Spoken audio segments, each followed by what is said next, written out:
très belle journée avec France Bleu Pays d'Auvergne.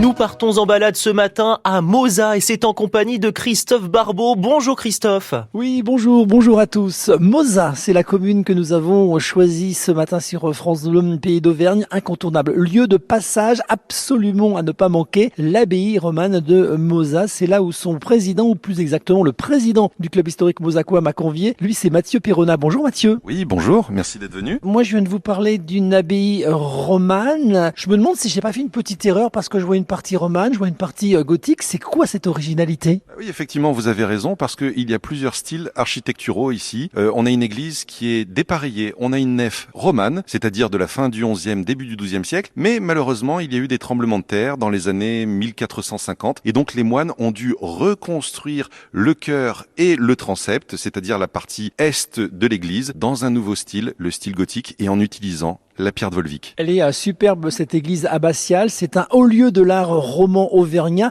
grâce entre autres à la qualité de la sculpture de ces nombreux chapiteaux du XIIe siècle. Quand on entre ici, finalement, c'est le nez en l'air qu'on défile dans les différentes allées de l'église. Oui, les chapiteaux, alors ils sont au nombre de 45. Ils sont restés en place. Fort heureusement, la nef n'a pas été impactée par les séismes du XVe siècle. Alors, on ne connaît pas ce sculpteur, puisqu'on n'a pas d'archives par définition. Nous n'avons pas son nom, il n'a pas laissé sa signature. Donc, on parle du maître de Mozat. Et alors, c'est assez éblouissant parce que il était très doué. De nombreux personnages, des animaux, alors à la radio c'est difficile de le décrire, des végétaux, des thèmes qui reprennent l'Antiquité et des thèmes chrétiens évidemment, puisque nous avons le chapiteau de la délivrance de Saint-Pierre, le chapiteau de la résurrection qui a été retrouvé dans la crypte en 1849 par l'architecte Aymon Mallet, celui qui notamment a restauré la cathédrale de Clermont. Alors pourquoi je dis qu'un chapiteau a été trouvé ? Puisque mon association, le club historique mozacois, qui va fêter là, cette année, en 2024, son 60e anniversaire, puisque c'est mon père qui l'a créé, nous avons découvert depuis 1980 32 chapiteaux romans cachés dans les murs gothiques, puisque les moines se sont servis des parties qui sont tombées à cause des tremblements de terre au XVe siècle pour reconstruire. Donc on retire les chapiteaux du XIIe dans les murs du XVe. Des chapiteaux à venir découvrir effectivement par la radio, pas forcément évident de vous les décrire pleinement, mais vous pouvez, cela va de soi, venir les découvrir vous-même. Classés monuments historiques dès 1840, les prochains projets. Alors le prochain projet qui occupe tout notre temps, c'est le classement au patrimoine mondial de l'UNESCO à travers la Fédération européenne des sites clunisiens, un Cluny qui est la grande abbaye en Bourgogne qui malheureusement a été démontée après la Révolution française, dont il reste une partie. Mais dans toute l'Europe, il y a une centaine de sites qui ont déposé une candidature en série. Et donc on espère dans quelques années que Mozat pourra rayonner cette fois-ci sur le toit du monde. On va rester du côté de cette abbaye. Ne partez pas, on va découvrir l'espace d'exposition de la galerie dans le bâtiment des moines. Il se passe pas mal de choses. On parlera des nuits du cloître, la visite de l'édifice et on va aller à la rencontre d'une jeune artiste ukrainienne en résidence ici, Maria Kozirenko. Le 6-9 France Bleu Pays d'Auvergne. 6h-9h. Connecté à votre région. L'Auvergne vagabonde. Ce matin, nous sommes en compagnie de Christophe Barbeau depuis Mozat. Oui, toujours dans cette superbe abbaye romane de Mozat. On est au premier étage du presbytère. On a une vue plongeante sur la cour du cloître. Et je crois savoir, Mathieu Perrona, qu'il se passe pas mal de choses ici. Oui, c'est-à-dire que la commune a investi les lieux pour des événements culturels. Nous avons 2 festivals pendant l'été. On connaît la chanson et les nuits du cloître. Et dans un bâtiment, on a créé une galerie d'exposition et notamment Maria, puisque c'est notre artiste en résidence de l'abbaye de Mozat, a pu faire sa première exposition à Mozat en 2023. Maria Kozirenko, jeune artiste ukrainienne en résidence à l'abbaye de Mozat depuis décembre 2022. Elle a quitté son pays au moment du chaos lors de l'invasion de l'armée russe. Elle est venue s'installer ici avec son fils Oleg. C'est ici que vous vivez, que vous peignez et que vous vous reconstruisez. Bonjour Maria. Bonjour. Maria, vos œuvres sont tout autour de nous. Vous avez de très très belles peintures, on va les découvrir. Vous avez également de belles lanternes peintes que vous créez. On en a quelques-unes à côté de nous qui sont en train d'être créées. Quel est cet art dans lequel vous excellez ? Comment l'appelle-t-on ? C'est un style néo-naïf, ce style est typique des artistes qui n'ont aucune formation artistique classique ou académique. Je m'inspire de ma vie ici à Moza, la nature et les bâtiments. Ces tableaux sont pleins de couleurs. C'est un style artistique néo-naïf entre peinture et graphisme.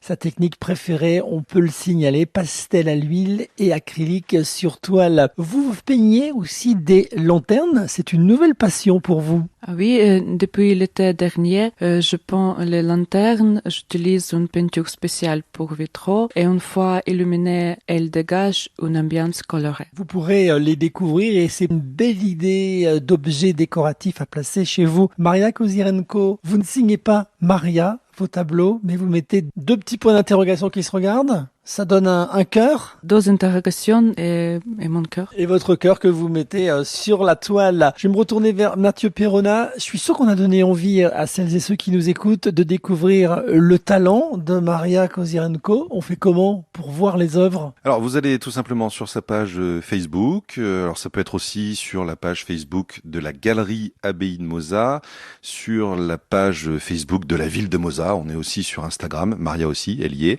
Et puis, on la contacte si on est intéressé, puisque elle vend ses œuvres. Voilà. Et puis de toute façon, il y aura de nouvelles expositions dans la galerie de l'Abbaye de Moza pour la saison 2024. Maria a eu une idée de proposer une exposition avec d'autres artistes réfugiés, pas que des Ukrainiens. À suivre avec plein de projets tout autour de cette abbaye romane de Moza où nous étions. Allez, on va filer dans un instant chez un tatoueur. C'est pas très loin d'ici. Oh là là, j'en connais un qui va se faire piquer. Christophe Barbeau, rendez-vous tout à l'heure à partir de 8h20. France Bleu Pays d'Auvergne. Le matin, ça réveille. Nous le retrouvons chez le tatoueur. Christophe Barbeau est à Moza, notre baladeur ce matin. Oui, effectivement, Moza, c'est là où nous sommes ce matin. On fait un petit détour par la rue Aragon. Une table de massage. Je m'allonge sur cette table de massage, non pas pour être massé, mais plutôt pour être tatoué. Je vais le demander à Vincent Dupuis, tatoueur passionné et passionnant, qui laisse éclater ici son talent. Il propose des tatouages personnalisés et uniques. Au Petit Angrage, c'est le nom de ce salon. C'est avec vous, Vincent Dupuis, qu'on va demander un tatouage. Bonjour Vincent. Bonjour. Vincent Dupuis, un parcours unique. Vous êtes chimiste, vous avez fait un 3e cycle de conservatoire en batterie. Vous aimez le dessin, vous avez fait des expos de peinture. On a mis tout ça dans un shaker. Il en ressort une nouvelle carrière de tatoueur. C'est dingue ça. Ouais, tout à fait. Ouais. Du coup, plein de facettes qu'on nourrit cette envie du coup de partage et d'échange autour du tatouage. Vous avez découvert le tatouage et l'effet que cela faisait aux gens. Ce qui vous plaît, c'est être utile aux gens. J'adore cette démarche. C'est unique. Vous êtes un des rares à le faire. Merci beaucoup. L'idée, c'est un moment de partage et effectivement, en fait, quand je tatoue, malgré la douleur qui est pas insoutenable, mais quand même qu'on ressent bien, les gens sont face à eux-mêmes, face à leur douleur, et du coup, c'est vrai que c'est des moments particuliers d'échange et parfois de choses un peu compliquées à échanger. Ça permet de passer outre les épreuves de la vie, et du coup, moi, mon rôle, c'est d'accompagner mes clients. On ne demande pas un tatouage particulier choisi sur un catalogue. On peut vraiment parler de projet et de démarche, une véritable intimité qui va s'installer entre vous et la personne qui a envie d'un superbe tatouage. Ouais, voilà, tout à fait. Alors du coup, moi, je suis dans une écoute active de ma clientèle, à savoir où est le motif, qu'est-ce qu'ils veulent comme motif, mais surtout, très souvent, les implications qu'ils ont afin de se faire tatouer et vraiment les motivations qu'ils ont derrière pour le tatouage. Et ça, c'est vraiment le plus intéressant que je fais. Votre univers va de la gravure en passant par la old school et en parlant également de mignonnerie. Et là, le nom m'amuse, car quand on voit le bonhomme super taillé, taqué, barbu, tatoué, percé, on se dit franchement, il a un côté féminin, non, sans blague. C'est vrai qu'on se doute pas toujours de toute la sensibilité que j'ai avec ma carrure et ce que j'impose, mais effectivement, je suis rempli de sensibilité et c'est aussi cet outil qui me permet d'avoir des échanges authentiques avec mes clients et de pouvoir les ancrer de la meilleure manière possible. Si dans vos résolutions 2024, un tatouage s'impose forcément pour vous, n'hésitez surtout pas à venir faire un petit détour du côté de ce salon de tatouage au Petit Ancrage. C'est là où il a posé ses aiguilles stérilisées, cartouches et encre. On est rue Aragon. Un petit tatouage, j'aime France Bleu Pays d'Auvergne, c'est jouable? Carrément, avec des petits cœurs bleus. C'est parti, je m'allonge et je vous montre l'effet tout de suite après. Ça va durer pas très longtemps. Non, une petite demi-heure. Bon ça marche, prêt pour le prochain direct, à tout à l'heure. Alors je valide Christophe si c'est fait sur la fesse gauche. Merci beaucoup, on vous retrouve d'ici une dizaine de minutes. L'Auvergne vagabonde est à Moza, prochaine étape en compagnie de Christophe Barbeau. Oui, on ne pouvait pas terminer notre escapade à Moza sans une petite halte gourmande. Rendez-vous gourmand dans cet atelier de création de chocolat, ouvert sur une boutique spacieuse orchestrée par Jocelyne et ses talents de décoratrice. Moi, je me retourne vers le maître artisan chocolatier, Thierry Mathieu. Comment ça va, Thierry? Très bien, ça va, les fêtes sont passées, on est dans les galettes, donc c'est bien, ça va beaucoup mieux. Belle décoration originale, mise en valeur des différentes créations, toujours concoctées avec des ingrédients nobles. Ça, c'est dans cet atelier, à quelques mètres de nous, où tout se fabrique. Tout le chocolat se fabrique dans l'atelier, nous sommes artisans, nos produits sont réalisés sur place et vendus sur place. Actuellement, aujourd'hui, on est dans la fabrication des oursons chocolat. On a été dévalisé à Noël, donc voilà, on est en plein encore dans le chocolat. Ces oursons guimauves, effectivement, qui sont en pleine fabrication, on les pose sur l'enrobeuse. Ils passent sous cette fontaine de chocolat. Un chocolat qui sera à quelle température? Alors aujourd'hui, on est dans un enrobage lait, donc c'est un chocolat qui est à 30-31 degrés. Effectivement, après le filet de chocolat, on les laisse refroidir. Il n'y aura plus qu'à les mettre en sachet pour les déguster.